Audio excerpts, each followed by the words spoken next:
అయ్యగారు అయితే మరి ఈ జరగబోతున్నటువంటి మార్చు 27వ తారీఖు దేవదర్శన దినోత్సవము ఎక్కడ జరుగుతుంది? ఎలా మేము విదేశాలలో జరుగుతుందని వింటున్నాము. మరి మేము రావాలా? ఎలా రావాలి అని కొంతమంది అడుగుతున్నారు అయ్యగారు. మీ నోటి నుండి వినడానికి ఇష్టపడుతున్నారు. మీరు అప్పుడు ఎక్కడుంటారు? ఏమిటి? మాకు ఒకసారి తెలియచేయండి అని మెసేజ్ పెడుతున్నారు. ఇదొక అద్భుతమైనటువంటి విషయము. Thank you for raising this as the first question. అయ్యగా మీరు అడుగుతారు అనుకోలేదు. ఆ, ఆ, చాలా సంతోషం మీరు అడిగినందుకు. దేవుడు చేసిన ఒక అద్భుతమైన కార్యము బ్రదర్ రత్నకుమార్ గారితో మన సహవాసము, మన పరిచయము ఉమ్, చాలా ఏండ్లుగా ఇండైరెక్ట్గా వారు మనకు తెలుసు. దేవునితో మాట దయ్యంతో ఆట అనే ఉమ్, ఒక కార్యక్రమంలో అందరినీ ప్రార్థన కొరకు ప్రేరేపించడానికి వారు విశేషంగా ఉమ్, ఒక కృషి చేశారు వారు. అది నా పేరైతే తెలుసు. నేను ఎక్కువ విరివిగా ప్రజల్లోనే ఉంటుంటాయి. ఉమ్, సువార్త సేవ, మానవ హక్కుల పరిరక్షణ, అన్ని రకాల ఉమ్, పరిచయలో ఉంటుంటాను కనుక నేను వారికి తెలుసు. వారి పేరు నేను విన్నాను. ఎక్కువ కలుసుకొని మాట్లాడింది లేదు. ఉమ్, కానీ దేవుడు వారితో మాట్లాడి మరి అందులో మీ ద్వారా మళ్ళీ మన ఈ యథార్థవాది ఛానల్ ద్వారా వారు టచ్లోకి వచ్చారు. అది ఆశ్చర్యకరంగా ఈ స్టూడియోకి వచ్చారు. ఉమ్, ఈ స్టూడియోకి వచ్చి మాట్లాడి ఒక ప్రతిపాదన చేశారు. ఉమ్, అయ్యా, మరి దేవదర్శన దినోత్సవము ఈ ప్రణాళికా గ్రంథాలన్నీ రాయమని దేవుడు మీకు దర్శనం చూపినటువంటి ఆ ఆజ్ఞ ఇచ్చిన ఆ దినాన్ని గూర్చిన సెలబ్రేషన్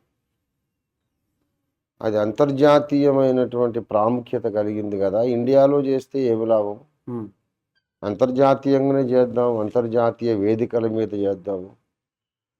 మీరు కొంచెం సహకరిస్తే, మీరు ఒప్పుకుంటే అంతర్జాతీయంగా చేద్దాం. ఎక్కడైనా any other country other than India um, అన్నప్పుడు నేను ఆశ్చర్యపోయాను. ఉమ్, చాలా ఆశ్చర్యంగా వారు ముందుకు వచ్చారు.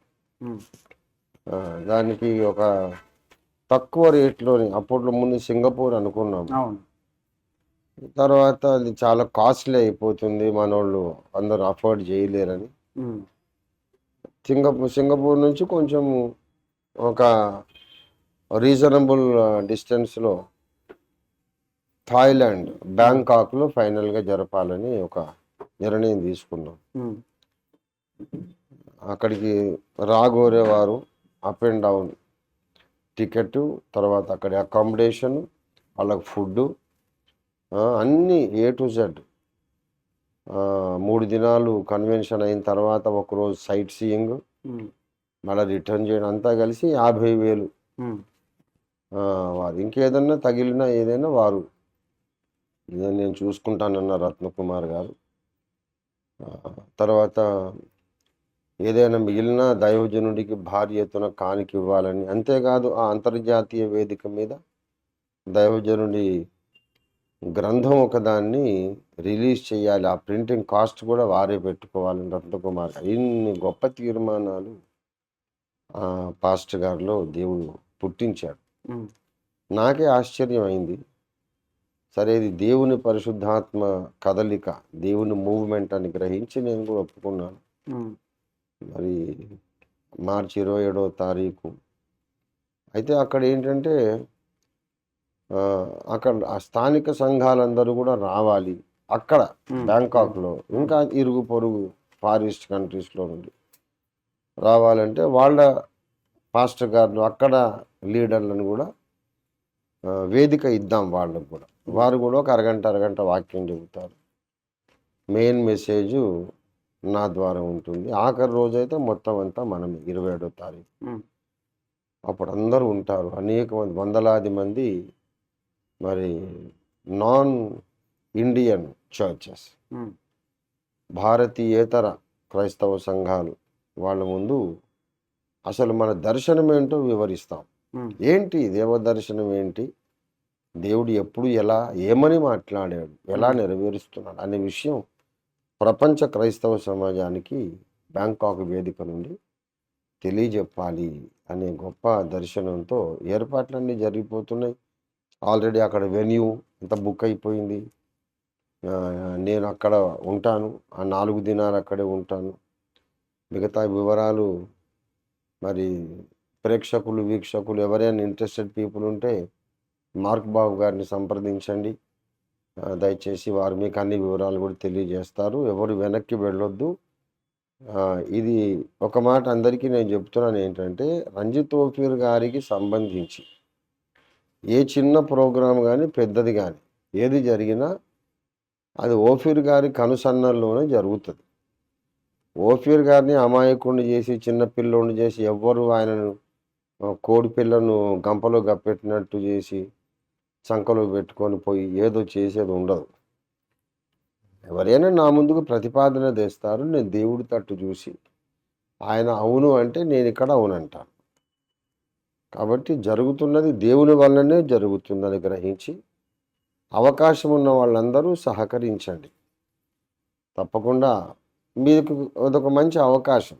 ఒక ఫారిన్ కంట్రీని చూసినట్టు ఉంటుంది. అక్కడ ఉండే బిలీవర్స్ని కలిసినట్టు ఉంటుంది. మీకు కాంటాక్ట్లు పెరుగుతాయి, ఎక్స్పోజర్ జరుగుతుంది. మీకు రాలేము అన్నవారు పర్వాలేదు, మీరు ఆ టైంకి ఇక్కడే మీరు ప్రార్థనలో ఉండొచ్చు, లైవ్లో చూడవచ్చు. ఇవన్నీ కూడా ఫెసిలిటీస్ ఉన్నాయి. కానీ రాగలిగితే మంచిది. ఆల్రెడీ బుకింగ్స్ అయిపోయినాయి. అక్కడ ఆల్మోస్ట్ అయిపోయినాయి గారు. ఎవరైనా రావాలనుకుంటే వారికి మనం ప్రత్యేకంగా కన్సిడర్ చేయవచ్చు. మార్క్ బాబు గారిని మీరు సంప్రదించండి. యాక్చువల్గా అయితే బుకింగ్స్ అయిపోయినాయి. ఎందుకంటే అయిపోయింది. 3 నెలల నుండే చెప్తున్నాము. కాబట్టి దయచేసి అవకాశం ఉన్నవారు, ఆసక్తి పరులు, ఇప్పటికే ఆలస్యం అయిపోయింది, ఇంకా ఆలస్యం చేయకుండా వెంటనే ఒక 24 అవర్స్ కంటే లేట్ చేయకుండా మార్క్ బాబు గారిని సంప్రదించి మీరు వచ్చేది ఒకవేళ ఉంటే కనుక కన్ఫర్మ్ చేసుకోండి. అది ప్రకటన. So I will be there. మార్చి 27న నేను ఇండియాలో ఉండను, బ్యాంకాక్లో ఉంటాను. అక్కడ ఎవరు వస్తారు ఎవరు రారనేది వేరే విషయం. మన అవుట్ రీచ్ టీం అందరూ వస్తారని నేను నమ్ముతున్నాను. ఓకే, ఓఫీర్ మినిస్టర్స్ అవుట్ రీచ్ టీం అందరూ వస్తారు, వారందరూ వస్తారు. ఇంకా ఎవరైనా వేరే వాళ్ళు కూడా వస్తే రావచ్చు. మెయిన్గా ఏంటంటే మన దర్శనం అనేది, మన సంస్థ దర్శనం ఏంటి అనేది స్పష్టంగా ప్రపంచ దేశాలకు ఆ వేదిక నుండి తెలియజేయాలి అనే ఏకైక భారంతో ఈ యొక్క పెద్ద భారభరితమైన పని రత్నకుమార్ గారు నెత్తికేసుకున్నారు, మనము నెత్తికేసుకున్నాం. అందరూ ప్రార్థన పూర్వకంగా సహకరించాల్సిందిగా మనవి. Okay, thank you so much.